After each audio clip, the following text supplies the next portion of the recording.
That is a win that deserves the funky music, Kale. Cue it up.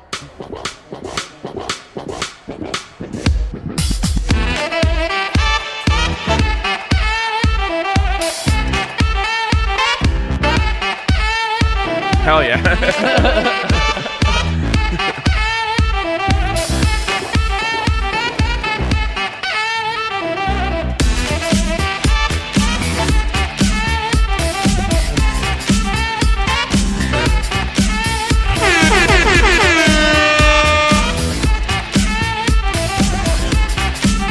Welcome into the DNVR Broncos post-game show, coming to you live from Studio A at the DNVR Bar.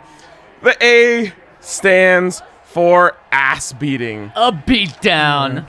An absolute beatdown of Justin Herbert and the Los Angeles Chargers.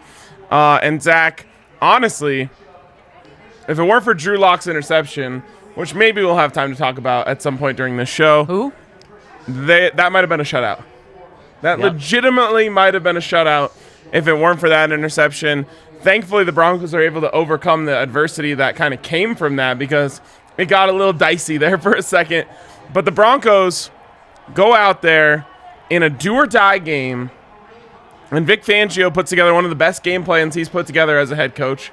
The defense plays exactly the way we expected them to play, and they went out there and they just beat the shit out of the Chargers and absolutely changed the vibe of this season in one night. Without a doubt, Ryan. The Broncos Sunday Night Football, congrats to the NFL and Sunday Night Football for absolutely nailing next week's Sunday night They bet on the matchup. Broncos and won. They did. They absolutely did. Now we have a huge game. And Ryan, that's the biggest takeaway from this game, is the Broncos are one win, one game away from being first place in the AFC West. They have a chance to be first place in the AFC West next week. They have a chance to beat the Chiefs for the first time in 11 games. They have a chance to change everything. Vic Fangio has a chance to change everything. Teddy Bridgewater has a chance to change everything. And they couldn't do that entirely in one game today. But you know what? Both of those guys did a heck of a job today. Vic Fangio, fantastic job. Made Justin Herbert look really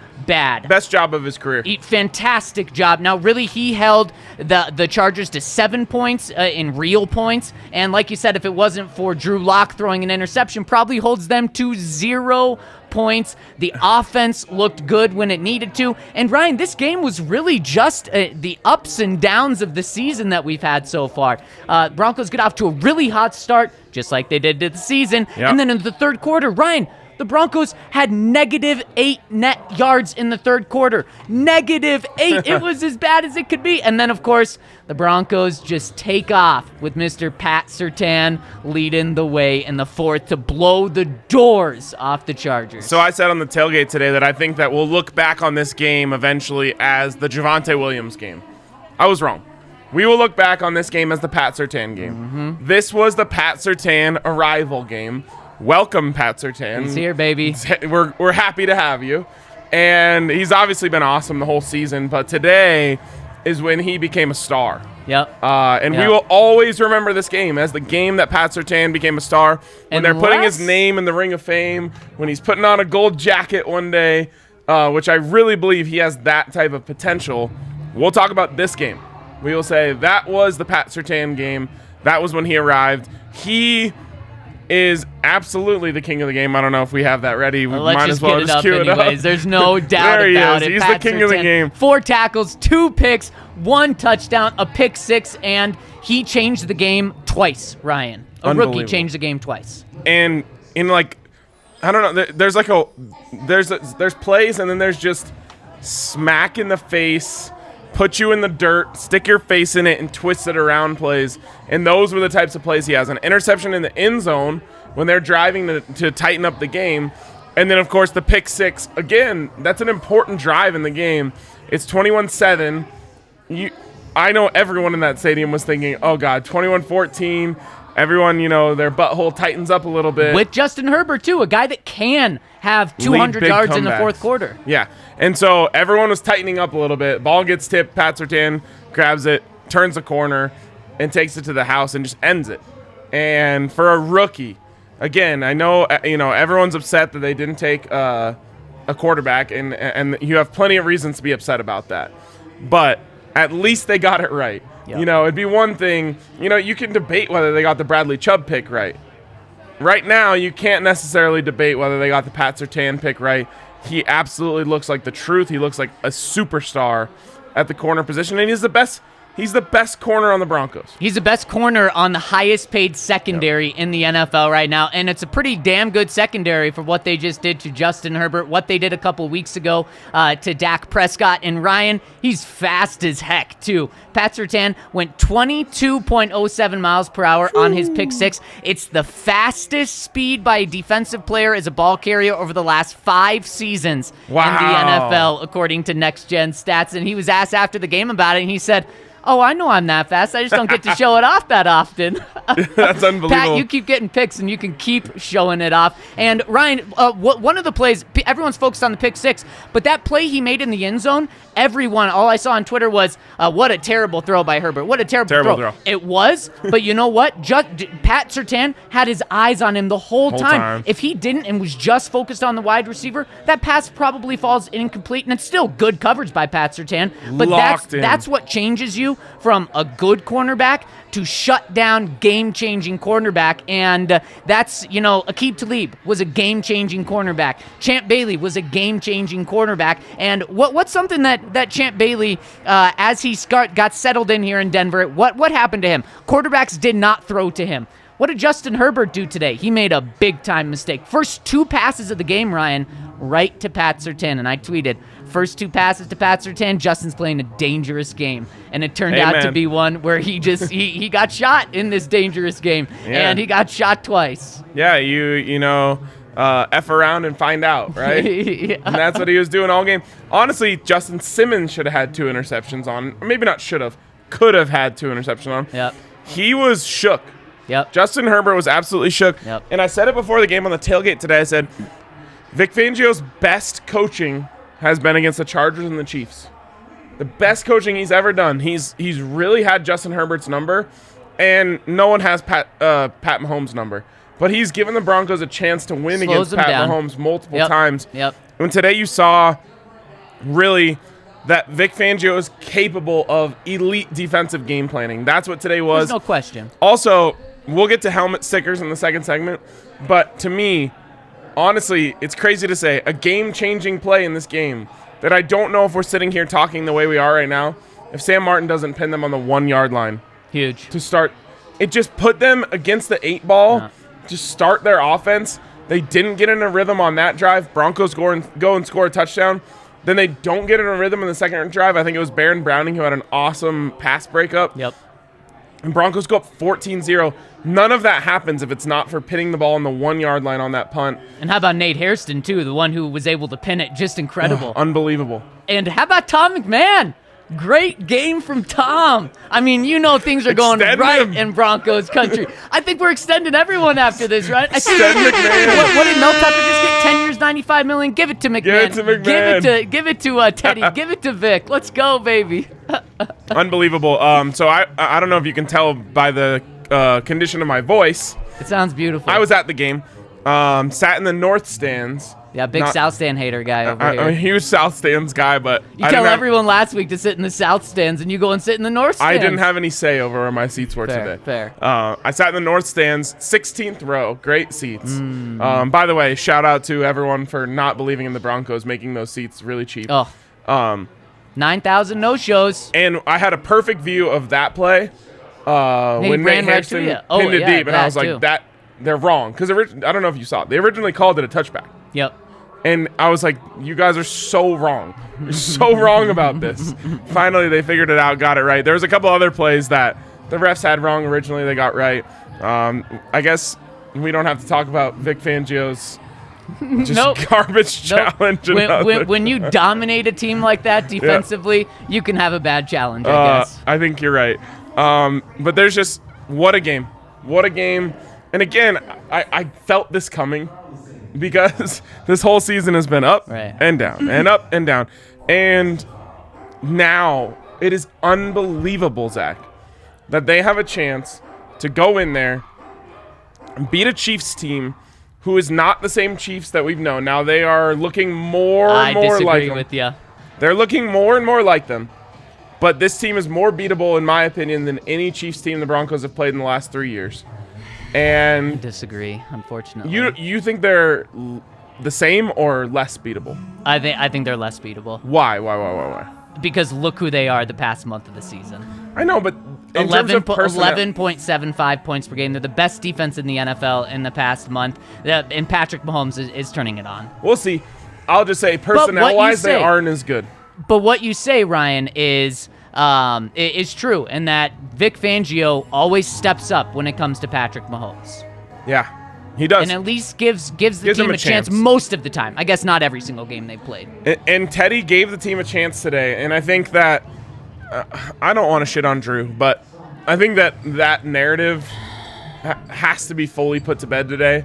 I mean, yeah, we've said that for quite some time now, but now it absolutely has to be, and I hope it is, because it won't be. And Ryan, here's the thing too. Teddy's toughness and passion and drive were questioned big time after that last game. Totally. Understandably so, very deservingly so. Teddy comes out, owns up to it. He gets just beat down for 2 weeks in Broncos country. Then what does he do? He comes out, his first time to make a play, he does. He goes 11 yards, makes a diving play in the end zone. Awesome. He put his body at risk there. Now, I know he didn't end up taking a hit, but he could have been hit there big time. And then, of course, where you really see his toughness is coming out of halftime, and then he ends up going back out there. He has a shin injury, and what happens with those, and what was described after the game was it really swells up immediately. He went and took an MRI, nothing broken, so he was able to come back out, but played through a ton of pain. Yes, probably got some injections in him to be able to go out there and do it. And Ryan, it was very clear, especially at the beginning of the third when he came back in,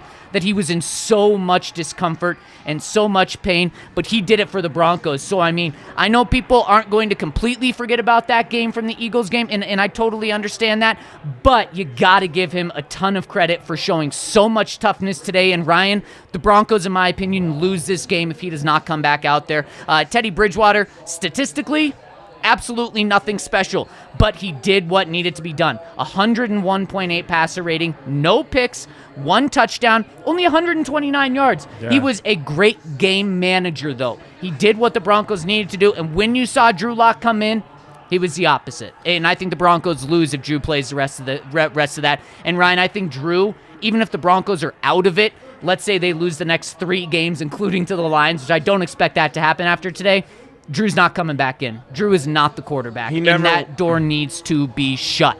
This coaching staff has never trusted him, and he gave them absolutely. First of all, he came in against the Steelers. Now, I give him the benefit of the doubt in that game. That everyone was getting wrecked in that game. The offensive line was getting wrecked. Teddy was getting wrecked. Drew came in, he got wrecked. The Ravens? The Steelers. Oh no, it was the Ravens. Sorry, my bad. It was okay. It was Steelers last year that he got hurt. Right. But then after the game, Ryan, and what is he came out with excuses just about how tough it is to be a backup. That's your job right now. Yep, it is. So, anyways, I gave him the benefit of the doubt. Then that interception to me was the definition of unacceptable throw. Yeah. It's not understanding who you are. You're the backup. Right. So you come in, and if it's not there, you throw it away. Yep. No one is expecting you to be a hero in a 14-0 game. Right. You're up. You're up. Just play it safe, man. And him throwing that pass was just so unacceptable to me. And I'm sure a lot of people on YouTube don't know this. I was a Drew defender for a long time. That was indefensible. Right. And there's a reason why the coaching staff has no trust in him, and he only showed that. He played 1 quarter, Ryan, and he had 2 turnovers, essentially. If Tim Patrick doesn't pick up the fumble, that's inexcusable. And so I'm happy that we can put that to bed now, because now this season rides on Teddy Bridgewater. If the Broncos are going to do anything, it's Teddy Bridgewater. There is no Drew Lock, who's just been secretly waiting in the background, waiting to come in and put 4 straight together and go 7 touchdowns, 1 interception, and carry the Broncos to the playoffs. That's done. It's Teddy Bridgewater managing the game behind this running attack. And I'm seeing it in the comments already, the idea of Teddy didn't play well, so what are you talking about? Doesn't matter. Teddy played better than Drew, which is the whole point. They only have 2 guys. I feel like I was just hard enough on Drew, and that was me holding back. I don't want to have to go all in on Drew, because once something's dead, you don't keep killing it. Yeah, there's no need to beat a dead horse. That idea is dead. Teddy's the guy. And Ryan, 100 passer rating, that'll do it for this team. And I don't care if he's throwing it. He had 129 passing yards because he threw the ball 18 times, Ryan. They didn't ask him to do much, but what they asked him to do, he did just fine. This is my final takeaway. My big takeaway from this is what the Denver Broncos were designed to do. Yes. Why do we have to, after like every fourth game, we say, why can't they just do this? And then for 3 games, we're like, if only they do that thing that they do really well and they win when they do it. And then every fourth game, we get back to that. I mean, why does it take this? I don't know. But this is what they were designed to do. A ball control offense who can run the ball, finish a couple drives off, and a dominant defense. And that's exactly what this was. And I don't know if we've said it enough yet. This defense was absolutely dominant today. They made Justin Herbert look like an average quarterback. His one touchdown pass of the game was just lucky. He threw up a Hail Mary and 500 ball? I mean, what's more than a 500 ball? 1,000 ball? I don't even know. 1,000 ball. He got lucky on his best throw of the day, or his only touchdown pass of the day. The Broncos made him look like a pedestrian quarterback. They made him look the same that they made Zach Wilson look like early in the season. He looked like nothing against this defense. And that is what this team was designed to do. And that is the only reason why I am a little bit hopeful that they can get this job done next weekend. Because if you can make that guy, Justin Herbert, who unfortunately is not that far away from Patrick Mahomes. Now, there's a gap between those two.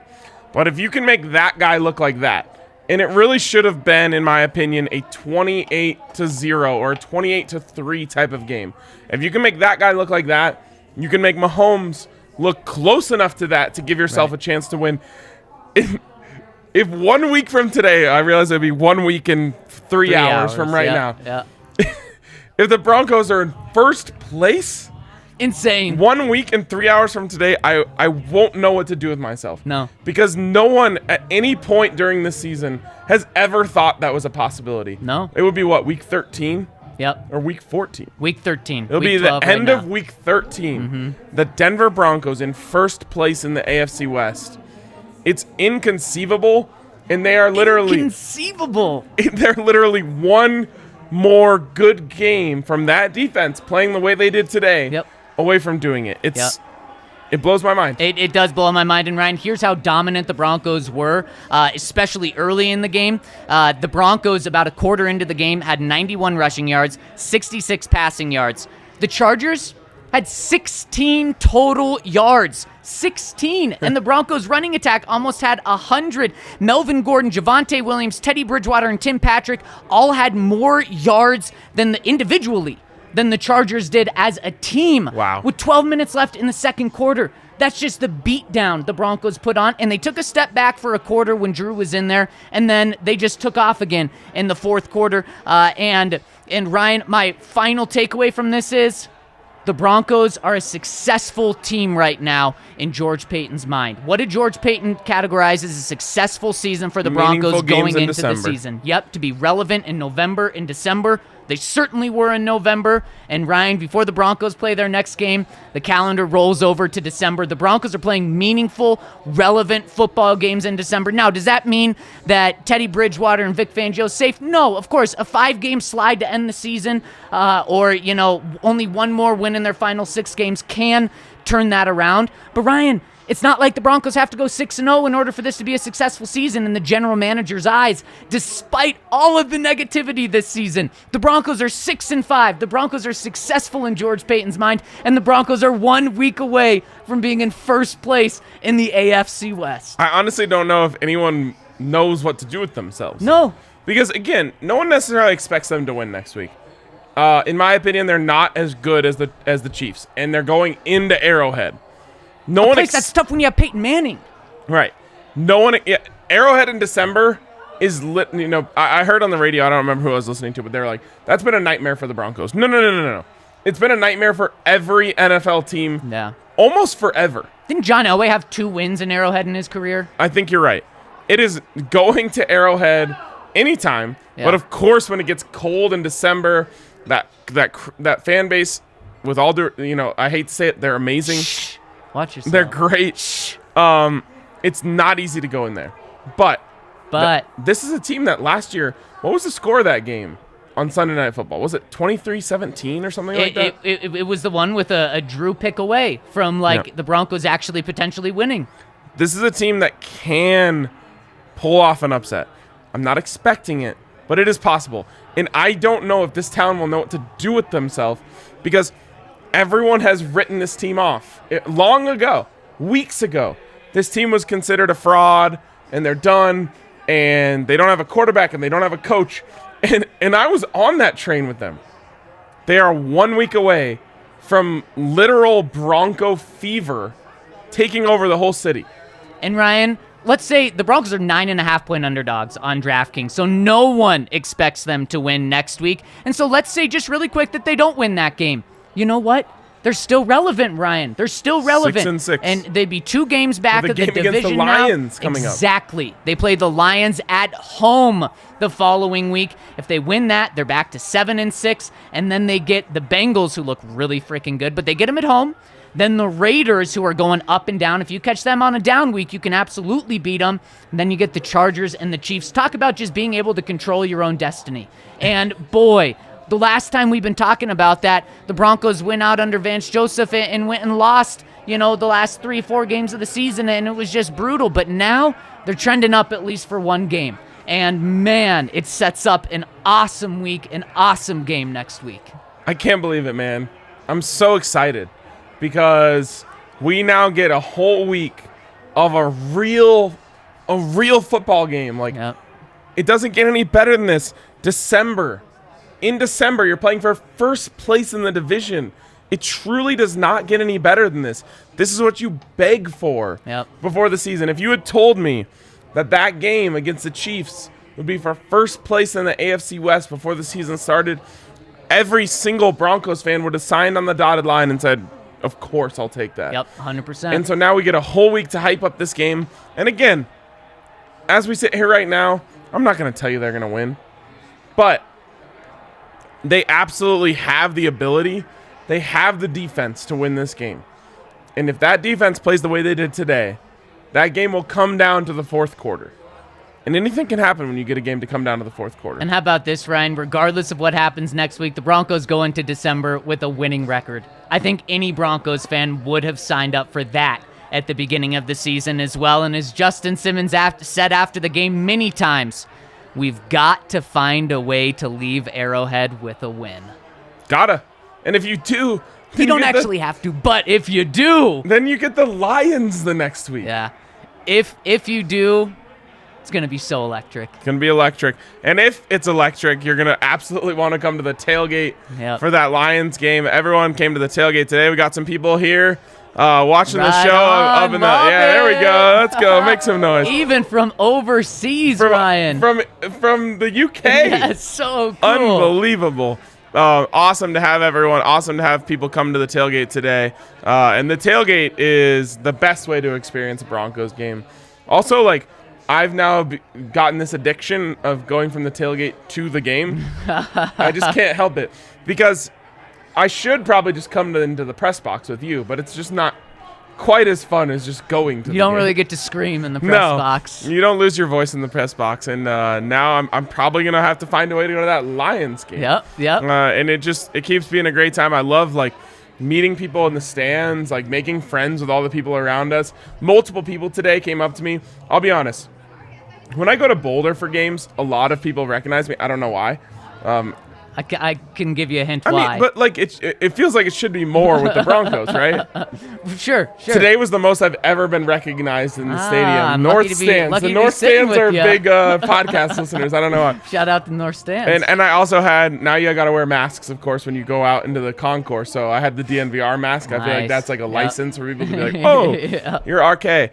So shout out to everyone out there in the North Stands who said hi. But it's so fun for me to meet people, to talk to people who are listeners of the podcast, and now I'm just addicted to going to the games. And if they keep being that cheap to get great seats, I'll just keep going. So anyways, come to the tailgate. You have to absolutely do it. It's the single best way to experience a Broncos game. Get fueled by Breck beer and sexy pizza on your way in. I know. What's better? I can't wait. And also, I'm probably going to go downstairs and have a Hassel Cattle Burger after this. Right on. There you go. And Ryan, more people are going to keep moving to Denver if the Broncos do well, and that means you're going to need to contact Chevalier Mortgage. Mike in Virginia, Chevalier Mortgage, are our friends that will hook you up. Whether you want to buy a home or whether you want to refinance, our friends over at Chevalier Mortgage will hook you up. You can even give Virginia a call directly at 303-257-6578 or visit them directly at DNVRmortgage.com, and they have a really cool perk going on right now for DNVR listeners. If you visit them at DNVRmortgage.com, you'll be entered to win a free DNVR shirt or hat of your choice when you do, and most importantly, you'll get set up with a free consultation. It won't cost you anything to find out how to get a better mortgage or get a mortgage to start off in the first place. And the awesome thing is Mike is a certified financial planner, so he'll look at your entire financial picture, which is so huge, Ryan, when looking at a mortgage, because it's more than just one number. And Mike and Virginia treat you more than just a number. So check him out over at DNVRmortgage.com. Michael Chevalier, NMLS 1931006. Virginia Chevalier, NMLS 1910631. And finally, you mentioned it, getting fueled by Breckenridge Brews at the tailgate. That's what everyone does. Everyone gets fueled by the Breck Brews at the tailgate. They're the absolute best beers out there. I talked to some people who came in town, made their way over to the farmhouse last night. Nice. Absolutely had a great time. You love to hear that sort of thing. And that's what you can do when you come to Denver. But if you can't come to Denver, of course, you can always use the Breck Brew locator on their website to find the nearest Breck Brews to you. You gotta have the Strawberry Sky Christmas ale keg. Christmas ale mini keg. We've got one up here right now. We just haven't tapped it yet. Of course, vanilla porter season is close to upon us, although it's 60 and 70 all week again this week. It's insane. It's slightly concerning, but we'll take it. It's nice for Broncos games. I didn't wear I brought my jacket to the game. I didn't wear it the whole game. When I turned on college football yesterday, and of course it was snowing in Michigan, then snowing at another primetime game, and I just thought, it's that weather? It's that football weather now? It's weird. Yeah, it is weird. I'm wondering, is this all setting up for us to have, an insane December? Bring it on. Or probably March. Some bomb cyclones or whatever they call them. Anyways, check out Breckenridge Brews, the absolute best brews that you can get in on, and we love them, and they love us. You know what else we love? We love handing out helmet stickers, because we don't hand out helmet stickers after the Broncos lose. But there was no doubt about that today when Teddy Bridgewater came back in. So let's dish out some helmet stickers. And first one, of course, goes to our king of the game.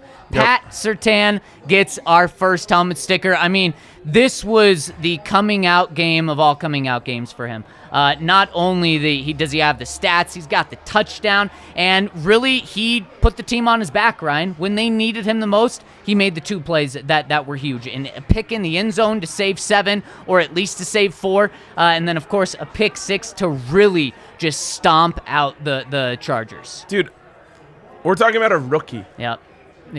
A rookie won them the game today. Yep. Exactly. Because this team is fueled by rookies. There's some sketchy moments in there. You're only up 14-7, and they get the ball at half. And a rookie stops them from scoring. A rookie gets the pick 6 to put you up 28-7. It's unbelievable. And again, I mentioned this early in the show, but a lot of people are hesitant to love Pat Surtain because of the fact that Pat Surtain was drafted over Justin Fields. He was drafted over Mac Jones, who, by the way, looks incredible. Thank you. But probably wouldn't have looked that incredible in Pat Shurmur's offense. And it's a rookie in Pat Surtain who wins you the game today. Yep. He won that game. Yep. Single-handedly. Yep. And it's unbelievable. Yeah. And it really is a feather in George Paton's cap because, again, we've talked about it. The Broncos drafted Bradley Chubb over Josh Allen. That doesn't look good right now. When you do things like that, including Pat Surtain over Mac Jones and Justin Fields, Ryan, you will always that will always be counted as a bad pick if the quarterback turns out to be good. Totally. But what you have to hit on if you're going to do that, which, by the way, it's not smart to do if you think the quarterbacks can turn out, but if you do that, you have to hit on the player. Yep. And they hit. We're uncertain if the Broncos have hit on Bradley Chubb right now. We are certain that they hit on Pat Surtain. Which is huge. And Ryan, we're 11 games in, and we're certain about that. It's unbelievable. His eyes His eyes are so good, dude. Like, that is such an important skill. I can't picture them. It's such an important skill for a lockdown corner to have unbelievable eyes, and he's playing in a zone-heavy scheme. And that first pick he had is an absolute zone corner pick. He just floats back. He sees it, floats all the way back into the end zone. Easy interception for him. It wouldn't be easy for a lot of guys, but his eyes were so good that he gets that. The other one is a tip, and it lands in his hands, but that's just right place, right time, right? Yep. When you're a guy who's constantly in the right place at the right time, you're going to make plays like that. It's awesome. My next helmet sticker, and I'm legitimate about this. I think this is the second most important play of the whole game. It's Sam Martin pinning them on the 1 yard line on the first drive of the game. Because let's say that ball goes 1 yard deeper. I don't think it's crazy to say that they might have gotten a little momentum and scored a touchdown on that drive. They get them to go 3 and out from the 1 yard line. They punt the ball. The Broncos go and score on that very drive, take a 7-0 lead, which eventually, of course, turns into a 14-0 lead. I legitimately think that Sam Martin punt is the third most important play of the game behind Pat Surtain's 2 interceptions. Well, then let's start with the play right after that Sam Martin punt, and let's give a helmet sticker to Kenny Young, who was all over the line of scrimmage today, Love Ryan. that guy. In fact, the very first play the Chargers had, little handoff to Austin Eckler to try to get some breathing room out of the end zone, met right there by Kenny Young at the line of scrimmage. And then the next play was a pass. The play after that, Kenny Young again, a stuff so that keeps the Chargers from getting a first down. The Chargers didn't get a first down until the second quarter. Big thanks to Kenny Young. He is just flying all over the field. We put out our Broncos pick'em this weekend. Who should George Payton extend next? I said Kenny Young, and boy, does he just continue to play up to that. And man, he just looks like he's so comfortable, and it's insane that he's been on this team for just a handful of games the way he's playing. Awesome response from him. I'll give one to Melvin Gordon. Okay. Like I said on the tailgate this morning, this is going to be the Javonte Williams game. Javonte ends with 53 yards or something. 54. He did have a I had an 47 SGP yard. that had a Javonte Williams touchdown and Javonte over 54 and a half. Oh, no. He did have a close to 50-yard reception, though. He did. Great reception. But He was Melvin their Gordon, leading rusher. Melvin Or leading Gordon, receiver. after fumbling the game away against the Eagles, really a solid performance today. I think he absolutely deserves credit for not, I don't know what the word is, but essentially responding, because I thought there was a chance that this coaching staff was going to phase him out today and say this is Javonte's team now, which personally I would have agreed with. But he goes out there, 79 yards rushing, I believe. 83. 83 yards rushing. And when you're splitting carries, that's an impressive game. He was effective on almost every time he touched the ball. Yep. And really changed the game. As you said, Teddy finishes with 120-something passing yards. 129. You need your running backs to come through in a game like that. And Melvin, not Javonte, was the best running back for the Broncos today. Yeah, without a doubt. And Ryan, what would you say the Broncos' yards per carry average was today as a team? It's not great.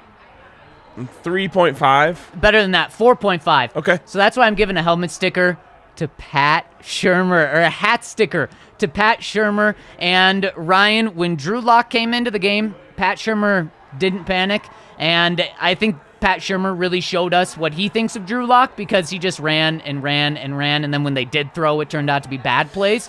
And he stuck with the run. And then when Teddy came back, what did Teddy need? He needed the running game to be good, and so he stuck with it, even though it wasn't 6.5 yards per rush that the Broncos had. 4.5 yards per carry. Melvin Gordon went for 4.9. Javonte went for 3.9. We already talked about it. Teddy had that one play, one run for 11 yards.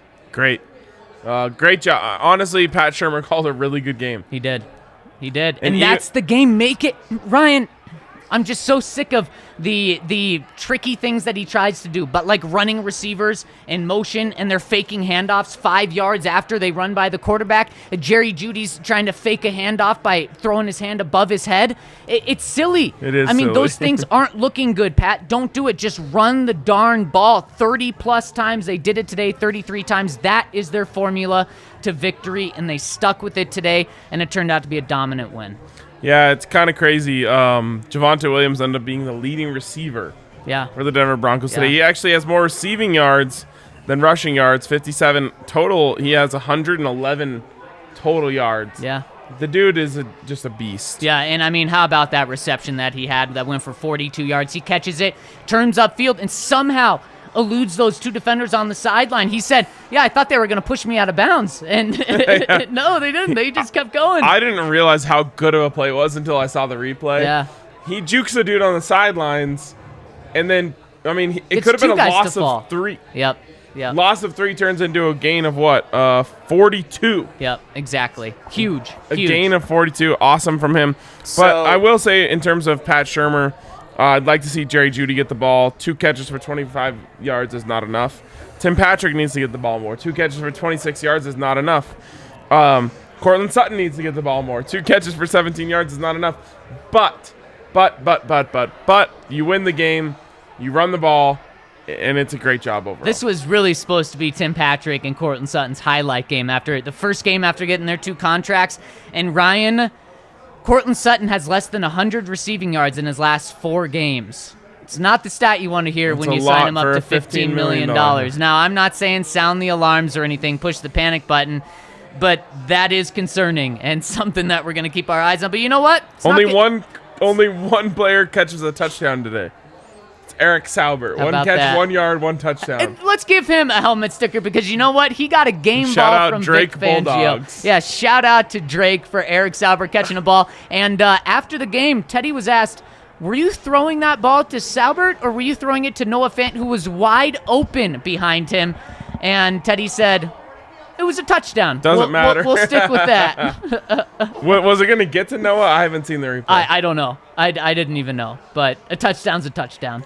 Yeah, I saw people complaining online, but I don't know. I haven't seen it. So the chat has a nominee for a helmet sticker that I think is pretty good. Let's They want to nominate George Payton because all 5 of his first picks and Jonathan Cooper were the reason they won the game today. Okay, so let's go through it. First pick, Pat Surtain is a player of the game. Yep. Second pick, Javonte Williams, 111 total yards. Yep. Absolutely. Maybe the second player of the game. Did we give him a helmet sticker yet? Give him a helmet sticker. He gets one. Third pick is... You got Baron Browning, who was all over the field. Huge pass breakup as well as stuff in the run. Yep. Fourth pick is Quinn Miners. Yep, who plays all game. Fifth pick is... Caden Stearns. Was it... I think Caden Stearns came after... Who started? The Jamar? Indiana, yeah. Jamar Johnson? Jamar Johnson. It didn't do Doesn't much. matter. But...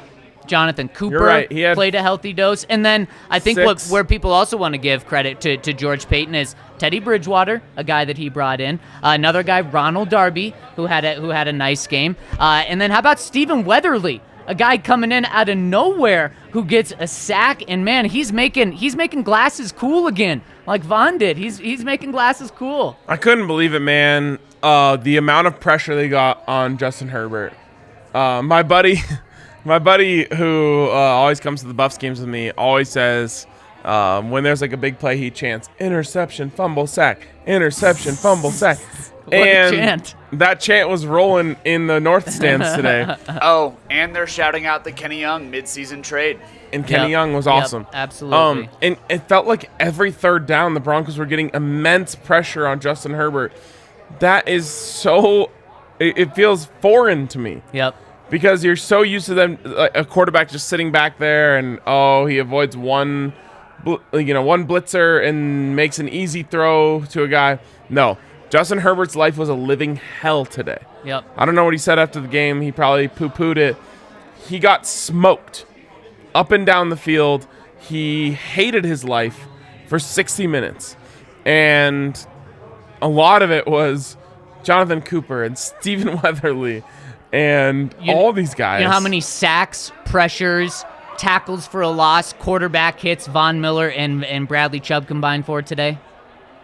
0.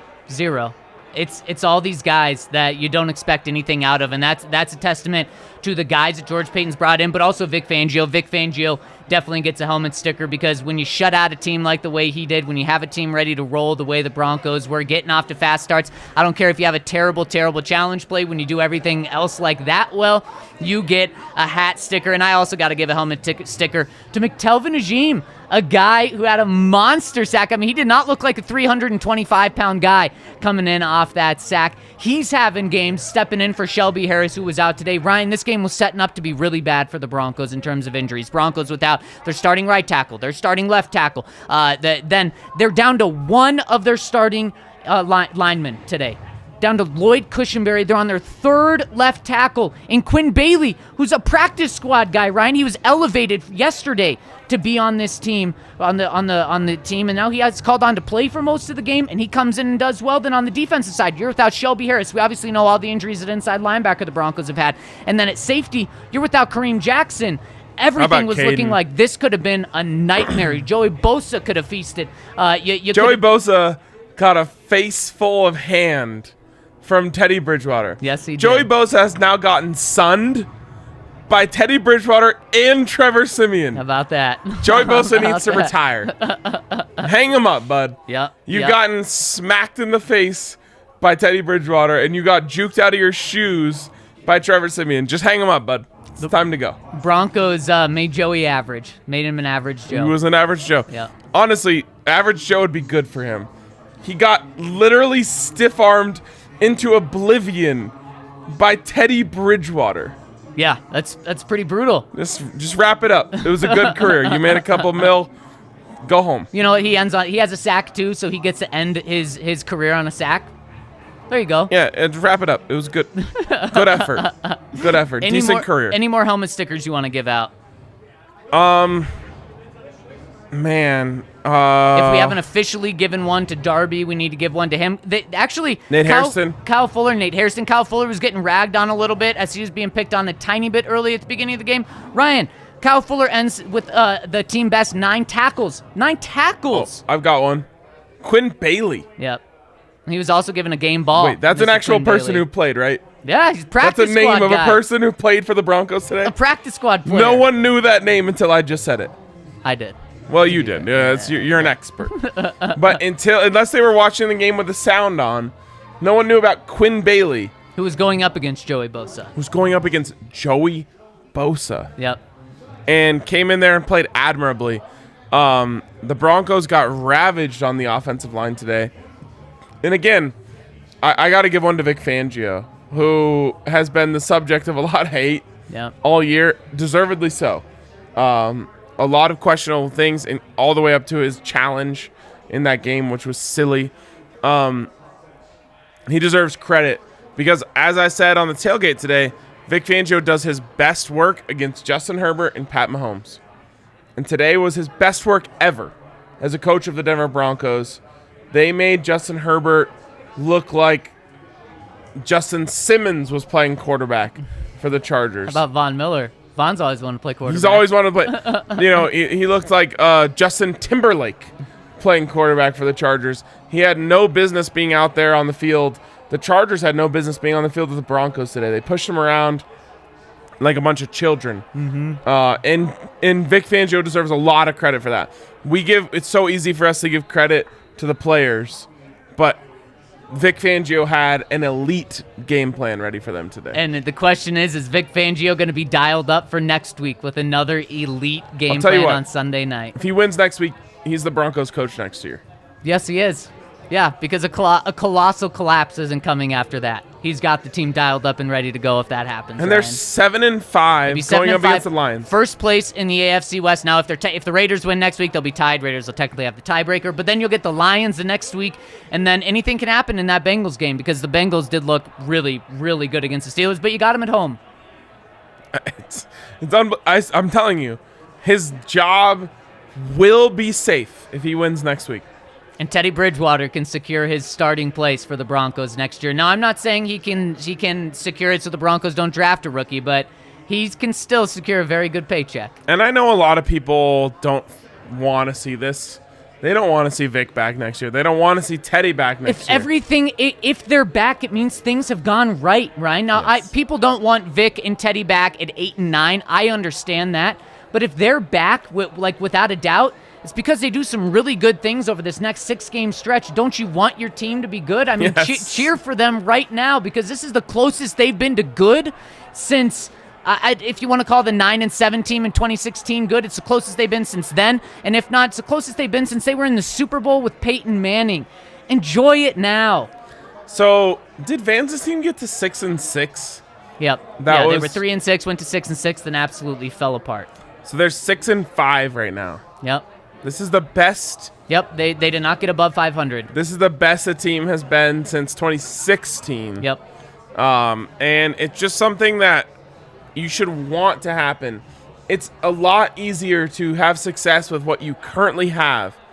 Vic Fangio panning out is the best thing for the Broncos. First time in 5 years the Broncos will have a winning record in December. Think about that.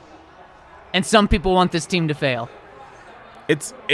I understand why people are upset. They're over it. They're too close now. If you beat the Chiefs, this team, before even a couple games ago, this team was way closer to making the playoffs than they were a top 5 pick. So, I mean, any thought of tanking is completely gone. It's Now, gone. maybe we can talk They have about 6 wins. Ryan, maybe we can talk about that if they kind of fall down the stretch in the last game against the Chiefs. That's not going to be a tanking game, but that's a playoff position game. Sure, we can talk about it then, but we are way too far away from talking about that now.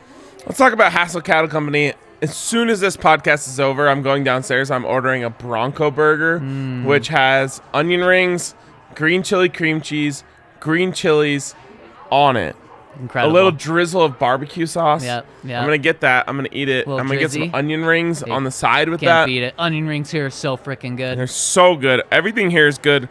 And that's a reason why we trusted Hassel Cattle Company with delivering our burgers. They're the absolute best burgers in town. They're Wagyu beef burgers. You can't get Wagyu beef burgers at a bar anywhere else. No. Other than the DNVR bar. And we do it because, why? Because they're the blue-collar Wagyu beef, meaning it's affordable for everyone. It's affordable for us to serve it in the bar and not charge you a crazy amount for your burger here when you come here. So check out Hassel Cattle Company. Use the code DNVR15 to get 15% off your order. When you go over $200, you're going to get free shipping. This is the best beef I've ever had. I told you.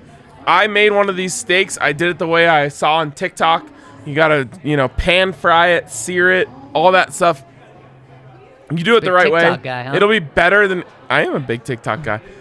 It'll be better than any steak you've ever had at a restaurant. I guarantee it. Yeah, it's so freaking good. And shout out to my mom who may be listening right now. Ryan, she came to the DNVR bar, wanted the Hassel Cattle Burger, but she's gluten-free. So she got just the patty and ate it, and she said it was great. It's elite. That's all you need is the patty itself. Then you add all those extra toppings on it, and it is delicious.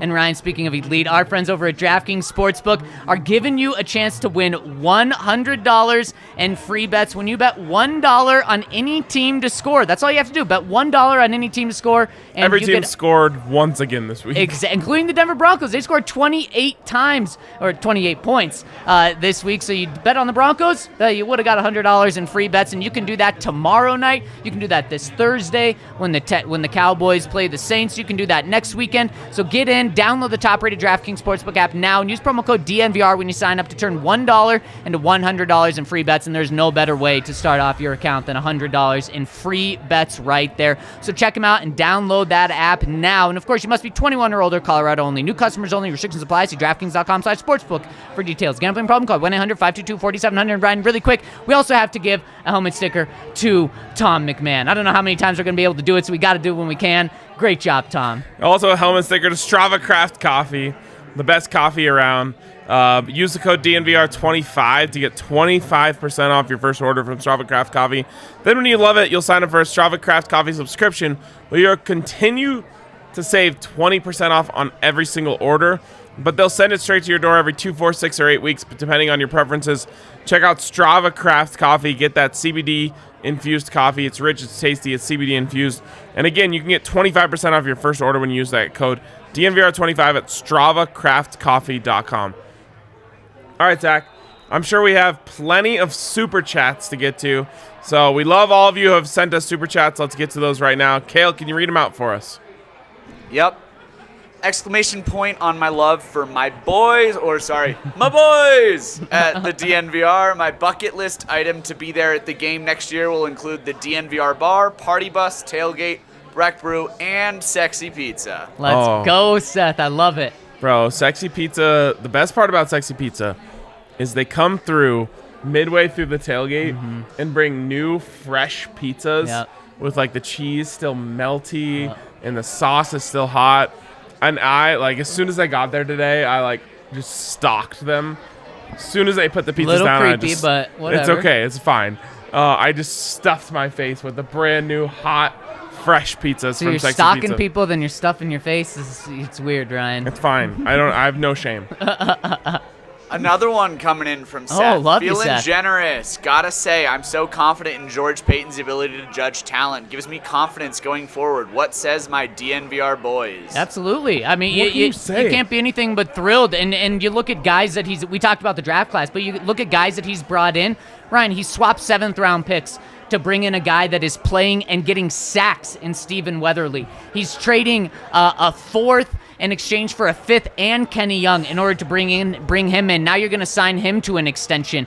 You're signing guys on extensions on great value deals. And then Teddy Bridgewater, you gave up a 6th-round pick for him, and is he your quarterback for the next 10 years? No. But is he the best quarterback you've had since Peyton Manning? Yes. Without a doubt, absolutely. And you got him for a 6th, and you're paying him $4 or $5 million bucks. Are you kidding me? And then that's you great go value. Pat Surtain, Javonte Williams, Quinn Miners, Jonathan Cooper, Yep. Baron Browning. The list goes on and on and on and on. Yep. Caden Stearns. He's absolutely a legitimate talent evaluator. The only person that I'm still waiting to see is Mike Boone, because I actually think Mike Boone is also legit. We just haven't got an opportunity to see it. Yeah, we've seen him do some of those jet fake sweeps. Great on fake jet sweeps. Yeah, it's still really bad, actually, when they're just doing it 5 yards after they run by the quarterback. But something tells me it's not on them. What's next, Kale? All right, coming in from Steve. We're going to the Super Bowl. Let's go, baby. They've got a chance.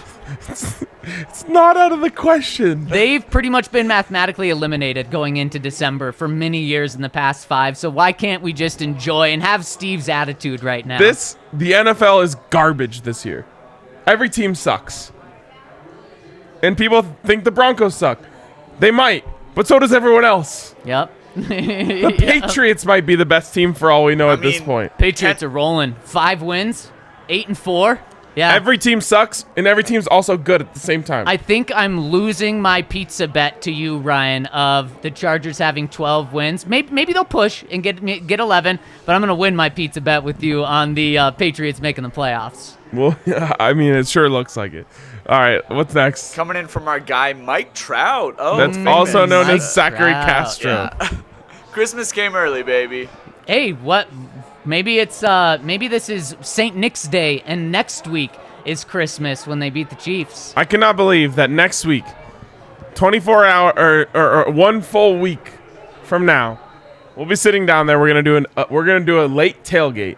So we're gonna do a tailgate that's essentially a That's gonna pregame be show. extra rowdy. We're gonna be drinking. The bar is going to be rowdy as hell, and the Broncos are gonna be playing for first place in the AFC West in Week 13.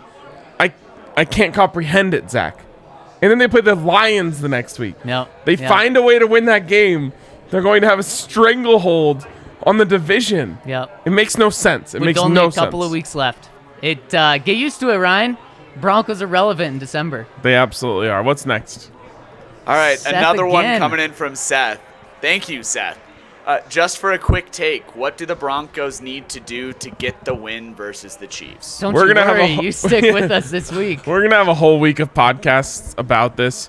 I'll say this. If their defense can play the way they did today against Justin Herbert, they will have a chance. And I'll say this. The Broncos, the offense is going to have to show up because their defense has been so dangerous the past couple of weeks. And the Chiefs don't have an Austin Eckler. Clyde Edwards-Helaire is garbage. And their other guys are just average. On offense? I'm just saying, they're running back. Oh, running backs, So right. the reason why the Broncos defense, in my opinion, today was able to have so much success is they allowed nothing in the running game. Yep. They made them one-dimensional. Yep. Patrick Absolutely Mahomes did. obviously is a freak. Travis Kelce is a freak. Tyreek Hill is a freak. But if you're able to not give them anything on the ground, you'll have a chance to make life difficult for them. Yeah, Austin Eckler averaged 2.6 rushing yards per attempt today. That'll do. He's way better than any running back the Chiefs have. Yep, I agree.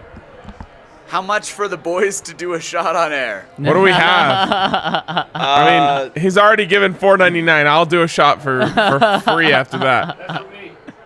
Right on, Brandon hooking us up. I got a cup here. So I think Brian's doing shots this whole time. He's just been sipping them. Here we go. Come grab this. I'll hand it to you. Oh my goodness. Whiskey? Oh, I'm going down. Yeah, give me whiskey. It's getting rowdy. These chairs are deep. Yes, they Getting are. out of them is a chore. All right. Kale is pouring the shot, so now we don't have anyone to go to the next super chat. Hey, I'll get this next one from Mike Trout. He says, "Is that an RK special? Can I have one? It's time to celebrate." I mean, speaking of drinks and celebrating. No RK specials today. Speaking of celebration. This is the new RK special. There it is. Got water over here. We've got a little bit of whiskey, as I call it. Broncos win. We get whiskey. Winsky. You put those two things together, that's whiskey. Cheers to Brandon. Cheers to Broncos Country. Cheers, Brandon. Hell of a game. Hell of a night. Let's have a good time. There we go. Winsky shot. So good. Went down super smooth. I feel like my voice is clearer now. It's nice. You know what? After the game, Teddy Bridgewater asked about his injury. He said, I need some whiskey? Pretty much. He said, everything feels better after a win. So right now I'm feeling good. We'll see how I feel in the morning. Ryan, is that how you're feeling right now? Everything's better after a win? That shot's even better after a win? I guess you'll have to see how you feel in the morning. I'm concerned about the podcast tomorrow morning. Wait, no, we're late tomorrow, right? I believe 2 p.m. tomorrow. Oh, I'm getting hammered tonight. There we go. Speaking of which, from Zach, RK has been drinking Dre's rosé. No, I haven't. I've been drinking water and whiskey. Water and whiskey, yep. The Winsky. Yes, exactly. From Sir Homer, give Mike Munchak a helmet sticker, Zach. Mike Munchak gets a hat sticker. Of course. I mean, when you're on your third string left tackle. Can you tell me who, you're up there in the press box, you're charting all this. What was the offensive line in the second half? Left to right. It was Quinn Bailey, third string left tackle. It was Netani Muti, first time he's played in a long time at left guard. I'm sorry, at left guard it was Netani Muti. No, it was Miners, I think, at left. Yes, it was Miners at left. Then you had Cushenberry, the only week one starter at center. Then you had Netani Muti at right guard. And then you had Cam Fleming, who got to the podium today. By the way, he pulled Javonte for that awesome game-finishing first down. Yep, yes, he did. And Javante's just a guy that just never stops. Never. Except for I needed 2 more yards from him to hit my SGP. No one's crying for you after this win. Everyone, please cry for me. And last one here. Yeah, coming in from Seth. Another one from Seth Seth. Stewart, man. What a legend. Love him. What a guy. Love him. Love you guys. Despite the coaches, our players' talent shines through. Nothing but good vibes. We dominate those top offenses, right? I love our team. Right now, you got to love the coaches. I mean, just from tonight's performance. I'm not saying you have to buy into them long-term or love them for the past, but today the coaches were good, too. Even Tom McMahon. Zach, what do we think about this team? Oh, they're the most unpredictable team. Team into perspective. They're the most unpredictable team. Ryan, it wouldn't shock me if it kind of would shock me, but it's not inconceivable for the Broncos to win next week. It's also not inconceivable for the Broncos to lose by 31 points next week. This team is so up and down, but you know what? They can hang with the good teams in the league, a.k.a. destroying the Cowboys. I shouldn't say hang. They can beat down the best teams in the league. Out of the best teams in the league. And they can lose to the worst teams in the league, and they can get embarrassed at home by bad teams. The Eagles, who lost to the Giants today. Yes, I mean, had no offense. All Jalen Hurts was doing to the Broncos was lighting them up. I don't know. I'm not going to tell anyone you're wrong that you haven't believed in this team because they haven't necessarily given everyone a reason to believe. They're 6-5. They've won just one more game than they've lost. So yes. But at the same time, we could be sitting here next week, 24 hours from now or 26 hours from now. No, It would A be week like plus- over a yes. Yeah, yes. whatever. I'm sorry. A week plus 2 hours from now. A week plus 2 hours. Thank you. A week for plus 2 hours from now, saying the Denver Broncos are the best team in the AFC West, and they play the Lions next week. Yep. And so they're going to be 3 games over 500 going into the final stretch of the season. Zach, I don't know what to tell people. How about this stat? The Broncos have the best point differential in the AFC West. And point differential, sometimes it can be a little misleading after 3 weeks. When you're in December, it means something. The Broncos are plus 32 in point differential. The Chiefs, plus 31. Unbelievable, How about that? man. How about that? And then you have the Chargers and the Raiders in the minus territory. Look, I don't know where to go. I don't know how to tell people what to think, because I'm not going to sit here and say you do it 5 days a week. I'm not going to sit here and say, though, you were wrong about the Broncos. All of your negative thoughts were wrong, because I understand why people don't like Vic Fangio and they don't like Teddy Bridgewater and they think this team is doomed. And at the same time, I want to tell people, you guys are out of your minds. This team plays the Chiefs next week for a chance to be in first place in the division with 4 weeks left in the season. It's unbelievable, Zach. And this is what we come here for, right? We want meaningful games in December, as George Payton would say, and the Broncos are going to get that. And they're going to have an opportunity to show the whole world on Sunday Night Football how everyone underestimated them. From you to me to everyone sitting up here to everyone down there to everyone who's in the stadium today, we all underestimated them. That's the opportunity they have in front of them, and we're going to have a whole week to talk about it.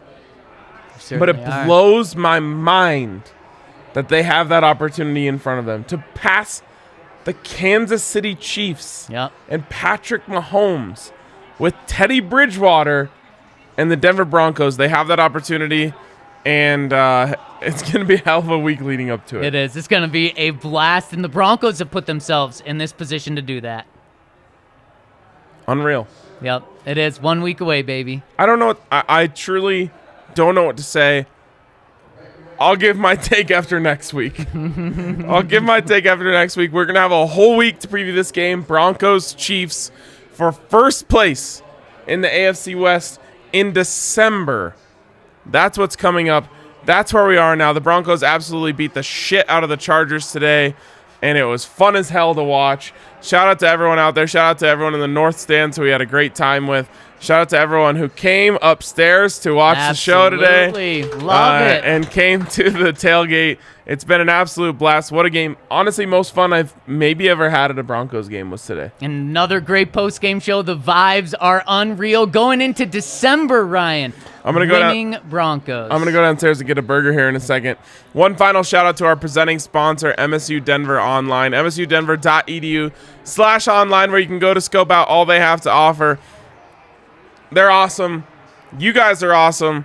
We will be back with you tomorrow. We'll have Mace with you. We'll get his take on the game. But, man, what a position the Denver Broncos have now found themselves in at 6-5. Yep. Heading into week 13 of the NFL season. We got a whole week to talk about it. Sunday Night Football next weekend. I'll tell you right now, there's no place you'd rather be than here at the DNVR Bar as the Broncos take on the Chiefs next weekend. So let's have a great time. We'll see you guys tomorrow on the DNVR Broncos podcast. Thank you all for tuning in, and see you later.